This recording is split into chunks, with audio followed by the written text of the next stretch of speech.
Feedback जब आना शुरू हुआ, हाउ यू फीलिंग? मुझे पता था ऐसे ही आएगा बिकॉज़ फर्स्ट 3 एपिसोड ना किसी भी ड्रामे की और इस ड्रामे की भी, उसको वहाँ तक पहुँचाने के लिए ना आपको मुश्किलात होती हैं। और मैंने जितने भी रिव्यूज़ देखे हैं, तुम सबके मैं ये बात बोलूँ, मैंने सबके देखे। मैंने ऐसे-ऐसे को देखे हैं जिन्होंने खुद अपने नहीं देखे होंगे। क्यों? क्यों देख रहे थे आप? मैं इसलिए देख रहा था क्योंकि मैं ये कल्चर से ना देखो अ, या आप वक़्त के साथ अपने आप को चेंज करते हो या फिर आप फँस जाते हो। तो मेरा इस ड्रामे में ये सबसे बड़ी ख़्वाहिश थी कि आप सबको ये ड्रामा अच्छा लगे। ड्रामा लोगों को ना मेरा बहुत अच्छा लगता है, बहुत सारे क्योंकि आम आम ऑडियंस है ना, आम ऑडियंस बड़ी लीनिएंट होती है, बहुत सारी चीज़ों में आपको बख्श देती है।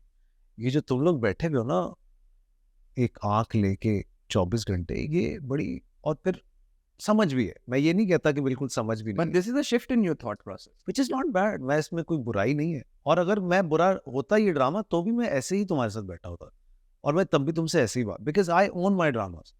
मैंने अच्छे अपने ड्रामों को भी ओन किया, मैंने बुरे अपने ड्रामों को भी ओन किया, हमेशा से। मैं चैनल को भी ओन करता हूँ कि लोग कहते हैं ना उनका कंटेंट, उनकी चीज़ें, यार दे नो इट, उनको भी पता है। इंसान से गलती हो सकती है, कभी आप अच्छा कर सकते हैं, कभी आप बुरा कर सकते हैं। इंटेंशन किसी की ये नहीं होती कि आपको बुरा ही ड्रामा दिखाना है, ये कोई नहीं चाहता। So you wanted to enjoy that culture and this process. Not enjoy but I wanted to try myself, to test myself a little कि होता भी है कि नहीं होता। तो मुझे बड़ा अच्छा लगा यार, तुम सबने बड़ी तारीफ़ें की, सबने और देखो सबने मेरी ना मेरे कैरेक्टर की तारीफ़, मेरी जीत जो थी ना एक्चुअली वो ये मेरी कैरेक्टर की तारीफ़। बाकी तो देखो ओवरऑल केमिस्ट्री और ये चीज़ें मेरी सबके साथ ही ठीक अच्छा, रहती। कैरेक्टर पे आए। I think it wouldn't be wrong to say कि Mustafa has become the nation's sweetheart. आपने इसको ये जो the darling of the masses बना दी, या मासेस नहीं, डार्लिंग ऑफ द कट के बहुत सारे। अभी भी बॉसेस के तो ये नहीं, द डार्लिंग ऑफ द, मैं कहने लगा था कि the darling of the nation, फिर मैंने कहा नहीं, नेशन बहुत रिस्ट्रिक्टिव है बिकॉज इंटरनेशनली इतने लोगों ने देखा है और अप्रिशिएट किया, तो डार्लिंग ऑफ द वर्ल्ड कहने चाहिए। अ, ये कैसे बनाया आपने? ये कैसे अचीव कैसे किया आपने? मेरे ना कुछ बच्चे हैं, एक मेरा बच्चा है बिलाल करके, डायरेक्टर है वो। फिर एक मेरा दोस्त है अली इमरान, उसका बेटा है, उसका नाम है राहिम। एक मेरा भतीजा है, उसका नाम है इब्राहिम। ये हैं सारे छोटे बच्चे। Bilal is 23, 24, Ibrahim is 14, 15, so is Rahim. ये सब वो बच्चे हैं जो आजकल ये गेमिंग और ये सारी चीज़ें ज़्यादा ये एमबी गेमर नाम है मेरे भतीजे, एपी गेमर। MB gamer. तो ये बड़ा स्ट्रेंज लगता है आपको और इट्स अ वर्ल्ड। अब उस वर्ल्ड को माय बेसिक एक जो था ना मेरा इंटेंशन कि मेरी बेटी who is 30 and all these young boys and girls who are in school right now, college right now, they should know me as an actor because I think they've missed cinema. उन्होंने देखा नहीं इतना ज्यादा हमारा से। My daughter, who's turning 10, mashallah, in next month, has just started watching Kabhi Main Kabhi Tum because all her friends are watching. Now that's my audience. So to create Mustafa, मुझे बहुत observe मैंने किया कि कौन क्या करता है, ये बच्चे क्या, इनकी क्या एक बॉडी लैंग्वेज क्या है, किस तरीके के ये कपड़े पसंद करते हैं, क्या इनके बाल होते हैं, apparently they don't take showers. So you see, तो ये लिखा हुआ ऑन पेपर जुमला होता है आपके पास, आपको उसके इर्द गिर्द ना एक पूरा कैरेक्टर स्केच भी लिखा हुआ होता है। नॉट रियली, मैंने नहीं पढ़ा, आई बी वेरी ऑनेस्ट, कि कैरेक्टर स्केच डिस्कस हो सकता है कैरेक्टर स्केच, लेकिन अदरवाइज कुछ ऐसा नहीं। आपने मुस्तफा का अपीयरेंस कैसे क्रिएट किया? मैं तो बता मुझे ये रहा हूँ पता लगा कि आपने बहुत बार ऐसा भी हुआ है कि सेट के ऊपर आपने किसी बॉय को देखा है, सब my आपने manager- उसकी शर्ट ले ली। अभी मेरा मैनेजर आएगा, फैजान से तुम मिले हुए हो? हाँ। फैजान पहनता है वैसे कपड़े, बिलाल पहनता है वैसे कपड़े, मेरी ईएनजी के सारे लड़के ऐसे ही कपड़े पहनते हैं। मैं उतरवा के कपड़े पहने हुए। मुझे ये भी पता लगा कि सेट के ऊपर आपने लिटरली उतरवा के लॉन्ड्री हुई वैसे है और वैसे ड्राई हुए और वैसे आपने पहने हैं। एक जूता था जो मैंने थ्रू आउट पूरे ड्रामे में पहना, वो एंड में तो कमबख्त फट भी गया था। फिर कमाल ये था कि आनिया मेरे कपड़े अलग पहन रही थी, तो एक नहीं दो लोग कपड़े पहन रहे थे वही, तो वो एक अलग मामला था कि भाई शर्ट मिल जाएगी आज कि नहीं मिलेगी।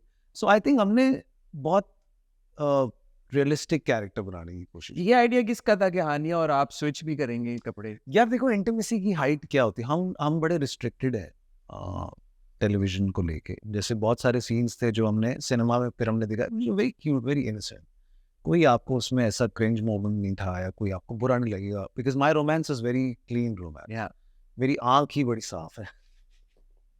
या बिकॉज ऐसा होता है, आई टेल यू। तो हमने कहा यार कि ये कैसे होगा, कि what is the height of romance if you're in love with somebody, what would you do? You become them? yes, how would you do it?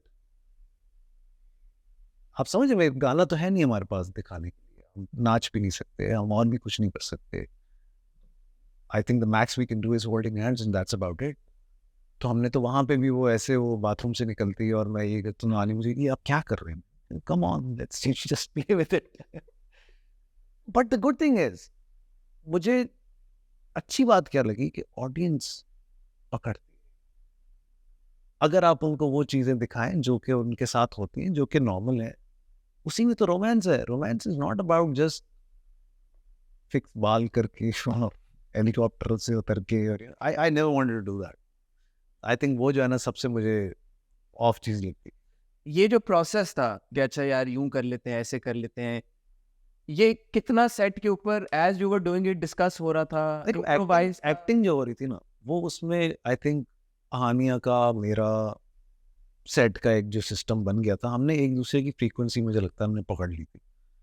वो तो जब ऊपर देखो तो अंदाजा होता है हाँ, वो हमने पकड़ ली। कि यार क्या बिल्कुल एक मेरी उसके साथ ना वैसी बहुत है, हम अच्छी हमारी दोस्ती रही है, हमने बहुत काम भी किया साथ में कमर्शियल्स में, and she is fun, she is easy to talk to, so um I think. तो हमारा वो वाला चक्कर नहीं रहा कि कुछ परेशानी हो जाएगी। तो हमने फिर रोमांस को भी उसी तरीके से हमने वो चूहे वाला सीन लोगों ने बड़ा एंजॉय किया, जो किचन में पहली बार चूहा आता है।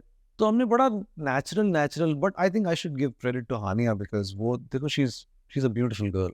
हानिया actually did that, you know, उसने फिर उसने कैरेक्टर को समझा, जो अच्छी बात थी। और आई थिंक उसने जिंदगी में ऐसी परफॉर्मेंस पहले कभी नहीं की। अब उसके लिए भी है आगे क्या करती। आपने अपना ये आर्क ऑब्वियसली सोचा ही था ना कि ये पहले अगर मुस्तफा ऐसा है तो इसकी बॉडी लैंग्वेज ऐसी है, इसकी अब इसका अपीयरेंस ऐसा है, इसके बाल ऐसे हैं, इसकी शर्ट ऐसी है, इसके जूते ऐसे हैं। सब थ्रू द कोर्स फिर हमने देखा कि अच्छा बाल भी मुख्तलिफ हो गए हैं, कपड़े भी चेंज हो गए।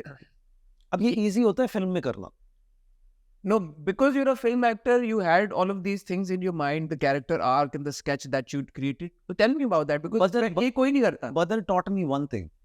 I think I was rushing into the story very quickly because मुझे आदत है 60 सीन करने की। यहाँ थे 1000 सीन, 1000 तो होंगे, मतलब मेरे ही कम वक्त हुई होंगे 700-650। तो मुझे ऐसा लगता था कि बस अभी निकल के ये बात हो गई तो बस हो गया ना, अब क्या। तो वो मुझे बदर ने चीज वापस दी मुझे, जो मुझे पता थी किसी जमाने में, अब मैं उससे क्योंकि गुजर चुका हूँ। तो वो जो एक था ना कि एक patience level as an actor कि यू नो, अब इस सीन में ये सारा कुछ नहीं कर देना है, अभी इतना ही काफी था, जहाँ पे आपका डायरेक्टर डेफिनेटली आपको सपोर्ट करता। बाकी जो था ना कि सोचा हुआ सब कुछ था, फिर मेरे कुछ रेफरेंसेस थे, मैंने कुछ चीजें जिंदगी में देखी हुई थी, तो मुझे वो स्क्रिप्ट में डालने की ना ऑटोमेटिकली जो थी वो चले गए इसके